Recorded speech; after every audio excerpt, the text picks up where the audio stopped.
Maayong adlaw sa atong tanan, kinsa may makarelate sa akong video karon niata sa amoang bukid.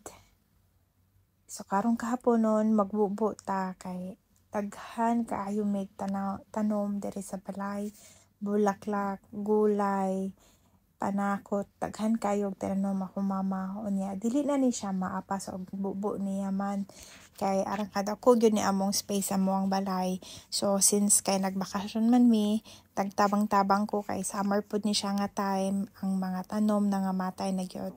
So naa siya'y kamatis, naa siya'y kangkungan, naa siya'y batungan, naa siya'y sibuyasan.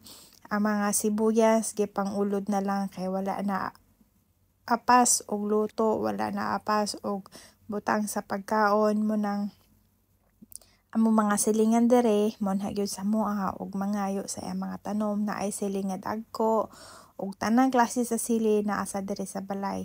So tungod kay kini ako pag umangkon kay karawan man kaayo akong gihatagan siya og apple, green apple.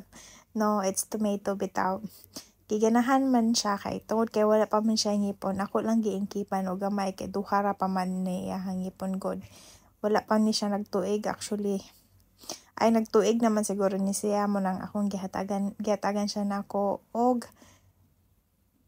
tomato. So I don't think kung na-experience ba sa ninyo, kay kung na-experience ninyo ni pareho ko comment down below.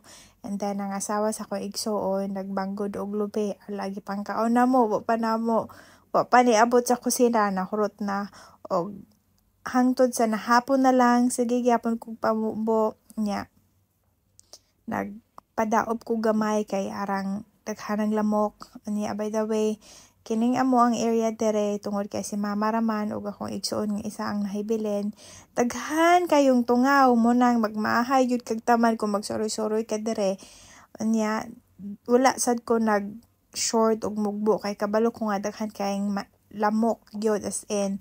So kini siya nga mini garden area ni mama, wala siya diri karon kay tuwa sa kusina nagdagamo.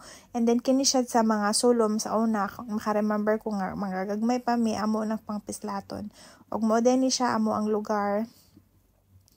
It's plain bukid nya sa kamera gyud ang naa sa taas.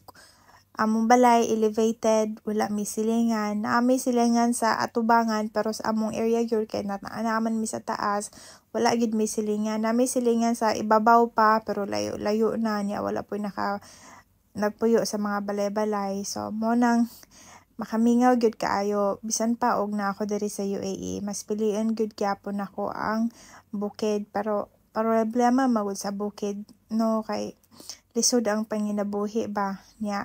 Dili bitaw sayon ang kinabuhi. Basta unlike dere kung naka sa city nga sayon ra bitaw dili kay ka magkuag effort ba pero kung mayon ko nga mas pilion ko og bukid or syudad, pas gusto gud gyapon ako ang bukid pero mo pod lagi na ang nakapait kay lisod ang panginabuhi dadto sa ato Og maura to nga akong video. I hope nga na-enjoy mo sa akong video.